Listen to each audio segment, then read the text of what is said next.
Have you ever been around someone who seems to command the entire environment without even raising their voice? They don't beg, they don't demand, they don't argue, they just pull back. And suddenly, the whole dynamic changes. The energy in the room shifts. People who were ignoring them start to wonder, to second guess, to chase. They start to feel that person's absence more than they ever valued their presence. Now I want you to imagine, just for a second, if you did the same thing. What if you stopped reacting to every little thing? What if, instead of that automatic knee-jerk response, you chose silence? Instead of exploding, you chose to retreat. What do you honestly think would happen? That's the heart of the matter. The moment you stop being constantly available, emotionally, physically, psychologically, the world that has been built around your predictability goes into a state of crisis. People are used to being able to control you. They know how to push your buttons, how to get a reaction, how to use your impulses to their advantage. But the day you decide to withdraw from that game, everything changes. And the people who thought they had you all figured out suddenly realize they don't know you at all. The psychologist Carl Jung once said, "Everything that irritates us about others can lead us to an understanding of ourselves." Think about that for a second. When you make yourself inaccessible, who gets desperate? Who gets angry? Who tries to provoke you just to get a tiny little spark of emotion from you again? Their reaction reveals far more about them than it does about you. It reveals just how much you've been manipulated without even realizing it. You keep giving pieces of yourself away. You do it to please others, to keep the peace, to hold on to people who, deep down, were never really on your side to begin with. And with every forced yes, every instant reply to a text, every emotional reaction you give away, you're handing over a piece of your vital energy. And at the end of the day, what's left for you? Exhaustion, frustration, a deep, hollow emptiness you can't quite name. But I can tell you why it's there. It's because you are far too available for people who don't even deserve a minute of your silence. This isn't a video about turning your back on the world or becoming a cold-hearted hermit. This is about choosing yourself. It's about learning what Jung called individuation, the journey of becoming a whole, authentic, and complete individual. And that entire process begins the moment you understand that your silence can be infinitely more powerful than 1,000 arguments. It begins when you realize that a strategic withdrawal, one that comes from self-awareness and not from fear, is one of the greatest acts of power you can perform. So I'm asking you, right now, looking you right in the eye, how much longer are you going to let yourself be controlled by the emotional whims of others? How much longer will you react like a puppet every time someone pokes at one of your wounds? Maybe it's time to cut those strings. Maybe it's time to withdraw, to become a mystery. Because when you stop being available, everything changes.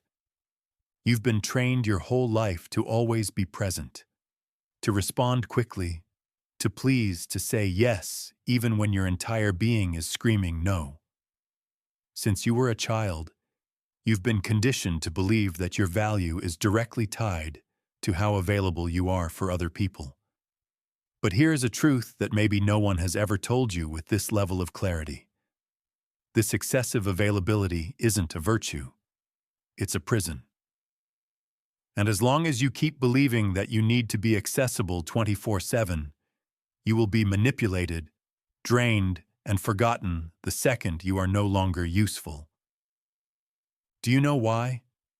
Because being always available makes you predictable. And anything that's predictable eventually becomes a tool. People start using you like an emotional emergency button. They press it when they need attention. when they need relief, when they need validation, and then they put you right back on the shelf until the next crisis. You don't see it happening because you're trapped in the illusion that if you're there for everyone, someone will eventually be there for you. But it simply doesn't work that way. Carl Jung talked about the persona. It's the mask we all wear to be accepted, to be loved, to be recognized by society. And it is this exact mask that keeps you in a state of being overly available. You say it's fine when you're actually suffocating. You reply to messages instantly, even when you're exhausted and need a break. You find yourself explaining, justifying, and defending yourself as if you owe the world a constant account of your actions. The truth is, the more you place yourself on the center stage of other people's lives, the more you vanish from your own. Being available all the time is a subtle form of self-abandonment. It's a disguised attempt to seek approval, to avoid rejection, to control the image that other people have of you. But this illusion of control comes at a steep price: your peace of mind. It costs you your vital energy, which you hand out freely as if it's an infinite resource, when in fact, it is very, very limited. The people who want you available all the time don't actually want you. They want what you provide. They want the validation, the company, the distraction, the emotional comfort. But the moment you change, the moment you set a boundary, the moment you refuse to play your assigned role, those same people get irritated. They'll accuse you of being weird, of changing for the worse. It's not because you've actually done anything wrong. It's because you've stopped being convenient for them. And here's the cruelest part of it all. The more available you are, the less value other people assign to you. What is always abundant becomes cheap. No one truly respects what they don't have to earn. No one truly values what is always there for the taking. So I want you to stop for a moment and really think. Who in your life truly deserves your time? Who deserves your focus, your presence, your deep listening? Or perhaps a better question is, who deserves your absence? But before you can even answer that, we need to understand something essential. Why do we react so much? Why do we give in so easily? What is this almost automatic impulse to respond, to justify, to please? The answer lies in what Carl Jung called psychic energy. And that is exactly what we're going to dive into next. Because your energy is all you truly have, and if you don't learn how to protect it, I promise you, someone else will use it against you. If this is making sense to you, take a second to hit that subscribe button and join us on this journey. Thank you for your support. Carl Jung didn't see the human mind as some kind of automatic machine that just reacts to things without any real consequence. For him, our psyche is a dynamic energy system. Think of it like a personal power grid. Every thought you have, every emotion you feel, every action you take, it all draws power from that grid. The real question is, are you consciously choosing where your energy goes, or are you letting the world dictate your power consumption for you? Every single time you react impulsively, you are creating an energy leak. When you feel that burning need to defend yourself against a criticism that honestly didn't even deserve your attention. When you get drawn into a pointless argument just to prove you're right. When you try to please someone who clearly doesn't value you, you are spending your inner currency on things that give you zero return. You're investing in emotional black holes. Jung was very clear about this. That which you resist persists. The more you fight against something, the more you react to it, the more you bind yourself to it. People who are constantly living in a state of emotional exhaustion aren't weak.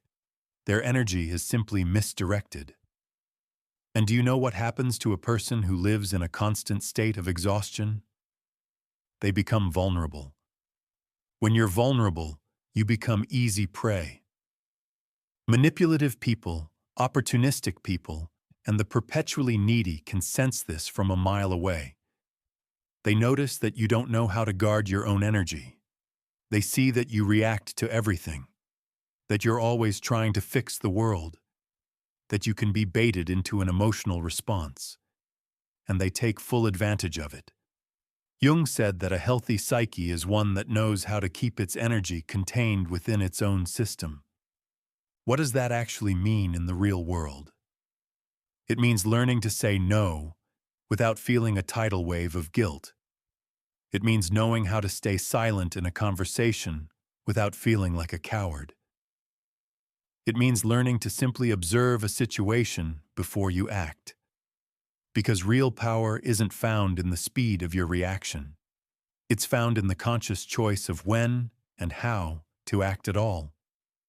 And this is only possible when you know yourself well enough to recognize your own impulses before they take control. How many times have you lost a night's sleep over a conversation that ended badly? How many hours have you spent ruminating, replaying what you should have said, or trying to dissect why someone treated you so poorly? This is your psychic energy being drained with absolutely no return. You are actively keeping ghosts alive that should have faded away long ago. You are feeding toxic dynamics that only continue to exist because you keep showing up to the fight. Think of your psychic energy as a force field. When it's well guarded and strong, it creates an undeniable presence. You can walk into a room and command respect without saying a single word. But when it's mismanaged and full of holes, you become invisible, reactive, and fragile. And the world, unfortunately, has very little mercy for those who give their power away so easily. So start today. Start observing your own triggers. What is it that makes you react automatically? What comment, what person, what situation makes you lose your center and feel that rush of defensive energy? Those are the exact points where your energy is escaping, and that is precisely where you need to do the work. Not to become cold or indifferent, but to become selective, to become the sovereign ruler of your own inner state. And this is where we get to one of Jung's most profound revelations. When you finally learn to conserve your energy, when you stop reacting, you break the projections that other people constantly place upon you. And that, my friend, bothers people more than you can possibly imagine. Because now, we're entering a much darker territory, the world of silent manipulation. In the next part, we are going to explore exactly how opportunistic people feed on your reactive energy and why your newfound unavailability will completely disarm their games. Get ready to look directly into the eyes of those who have been draining you your entire life without you ever realizing it. You think you're in control. You believe your reactions are conscious choices, that you're just being a good person. But the truth is much darker. Most of your emotional responses have been programmed into you since childhood, and the people who understand this can manipulate you with terrifying ease. Opportunistic people don't need to raise their voice. They don't need to threaten you or force you into a corner. They just have to gently press the buttons they know you've left exposed. And you react every single time. Carl Jung called this projection, the psychological defense mechanism where people unconsciously attribute their own unacceptable thoughts and feelings to someone else. But there's another side to this that we rarely talk about. While they are busy projecting onto you, you have become the willing screen for their inner movies. The more emotionally available you are, the more you become a blank canvas for whatever drama they need to play out. You know that friend who only ever calls when they're in a crisis? That partner who always needs you to swoop in and save the day. That family member who praises you, but only as long as you're serving their needs. None of this is an accident. They are not in a relationship with you. They are in a relationship with the idea of you, with the role you have agreed to play. And why do you agree to play it? Because you're afraid. You're afraid of disappointing them. You're afraid of not being loved. You're afraid of being abandoned. The most effective manipulation doesn't happen in the shouting matches. It happens in the deafening silence of your own guilt. It happens when you feel like you owe them something. Your time, your help, your understanding, even when it's destroying you from the inside out. And here is the absolute central point. The manipulator doesn't actually need to control you. They just need you to keep reacting in the exact same, predictable way. But when you stop reacting, the entire game shatters. When you start saying no and don't offer a 10-page explanation. When you respond to a provocative text with nothing but silence. When you withdraw from the drama instead of justifying your position.